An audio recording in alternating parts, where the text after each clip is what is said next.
my word would be focus. And the reason is we are tasked with many things as AEA people. And I think the real challenge is to always stay focused on whatever the task at hand is. And that can be a lot of different things at different times. I guess the word I would use is fluid, in that it always is constantly changing, and the list that you walk in with in the morning and what you plan to get done that day may not happen, and that's okay. The word I chose was mosaic, because after 32 years, all the little pieces, full, broken, different colors, different size, different shape, different textures, but they all these different experiences and all these different avenues have come together to make a living, breathing, valuable art. Fulfilling. Adventurous. I would describe my time working at the AEA as engaging. Wonderful. In my mind, it's all about relationships. And I know the team I worked with probably got tired of me saying that, but you know, when you're teaching, whether it's adults or it's kids, when you're working, it's all about relationships. If you don't have strong relationships, it doesn't work.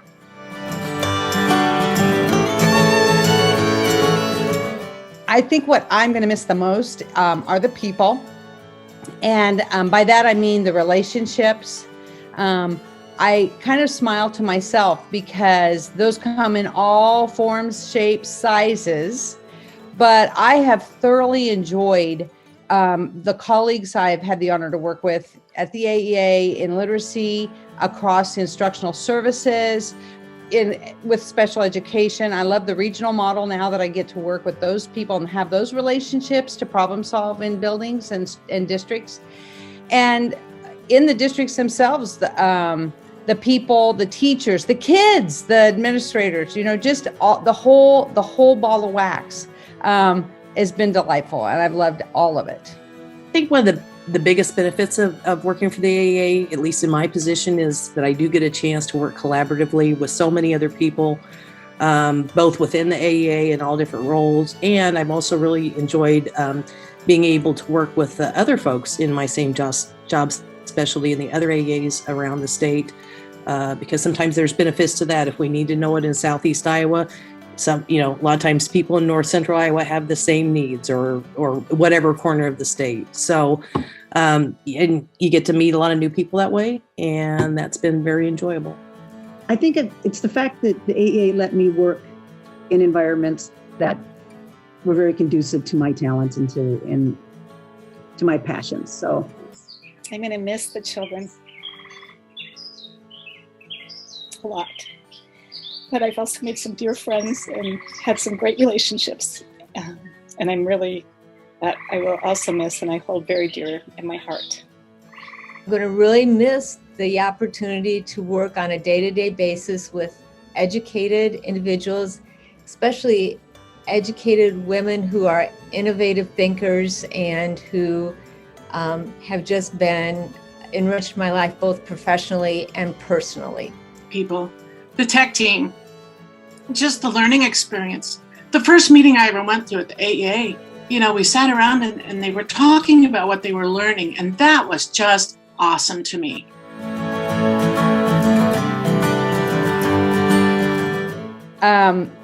This will sound kind of silly, but we love to camp, Tim and I, and we have a fifth wheel.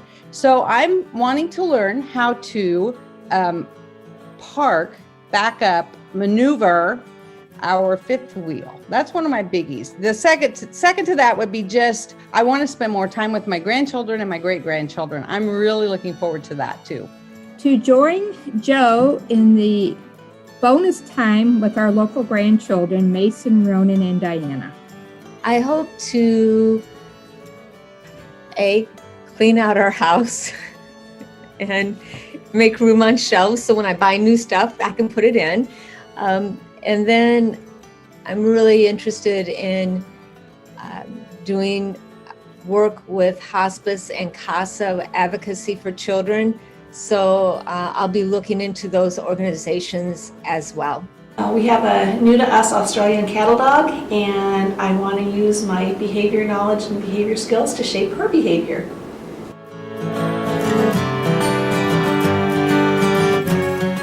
There's a place I've never been called Dalfusky Island, South Carolina. And it's an island, you have to take a boat to get there. And when you get there, the main modes of transportation are golf carts or bikes, not real developed, has a really rich cultural history, both back to the American Revolutionary times, to the times the Geechee and Gullah people, which we don't hear much about. So I'd love to have time to explore and learn more about that. And then it also has about a 2-mile stretch of really pristine beach and not highly populated. And I love my beach time, haven't had it for a few years, so I'm looking forward to that. So I think just be a great place to unplug and relax. Want to do more hiking and such. I've got an excellent partner named Callaway who is 8.5, and we do like to take to the trails. So we will be exploring trails nearby. Also traveling, of course, see family. I've got family and my son's in Dallas. I have another son in Kansas City. I do already have 2 little vacations planned. One, I'm headed to the North Shore in July, and I'm headed to go hiking and stay in Acadia National Park in Maine in October and do some hiking there.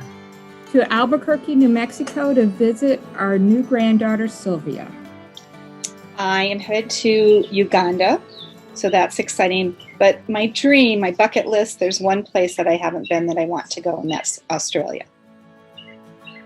I would really want to explore all of our national parks here in the U.S. I think we have some great features here. And then I really want to travel the world, learn about other cultures and expand my horizons that way.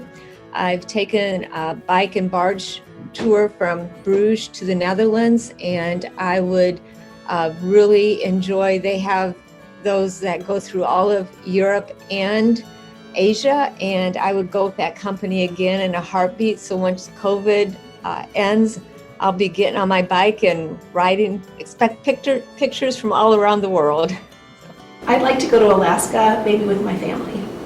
I love camping, and as my family, we traveled all over the place when I was a little kid. So I have purchased a little bitty, the cutest little camper you've ever seen, little pop-up.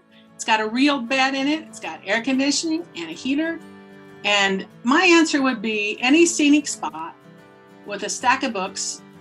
And if friends are nearby, that makes it even better.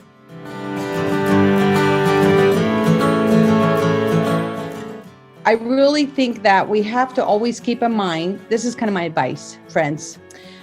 We don't all have the same strengths, or we don't all have the same experiences, but we all bring something very important to the work that we do. So I think it's really important that we listen more than we speak, and that we listen first, so that we're always reflecting on our own practice to be better at it, and really to learn something new. Always be a learner, always be wanting to know more today than you knew yesterday. And I think that will go a long way toward doing the work that we're asked to do.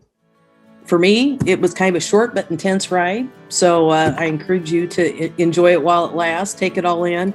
And just want to say thank you to everybody that I've worked with and all the kindnesses that have been expressed towards me.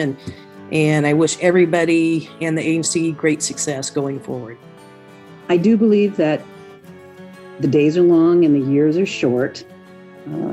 That has become more and more apparent as the years have gone on. My advice, one thing, don't take criticism from anybody you wouldn't take advice from. So don't carry that around. I carry along a lot of quotes. I carry things with me to help get me back on track. So I'll just share a couple of. My dad told me this one. When I was getting ready to go to grad school, he said, "You believed in Santa for 9 years. You can believe in yourself for 20 seconds." And my last one is from my dad also, and my mom also, that when we end something, before we leave, we always say, you, where's my finger? You, I love. I have a great appreciation for the Great Prairie AEA teamwork approach to serving children. As teams, we have supported families through Heartwarming and also some heartbreaking times. However, we have been there for the families and for school staff. I would like to thank the leadership team for allowing me to be a state lead and supporting the work to complete the sensory position paper. And finally, a shout out to Michelle Mihalovich, CODA, for her excellent collaboration with me for the past 9 years. I've been at this job for 37 years, and I can honestly say I've never had a day that was the same. And I think that's pretty spectacular for 37 years. So. And advice, I would say, that you're touching people's lives, that you do make a difference.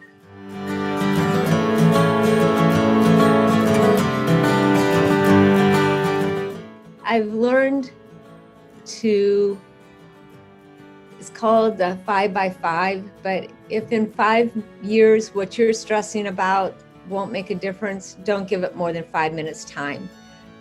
I've learned the hard way to set some real boundaries about not checking work email on the weekends and just being very mindful of my life as a personal person and not letting my profession just totally take over my life 24 hours a day. So I would advise you to really work hard on establishing those boundaries, however you define them for yourself.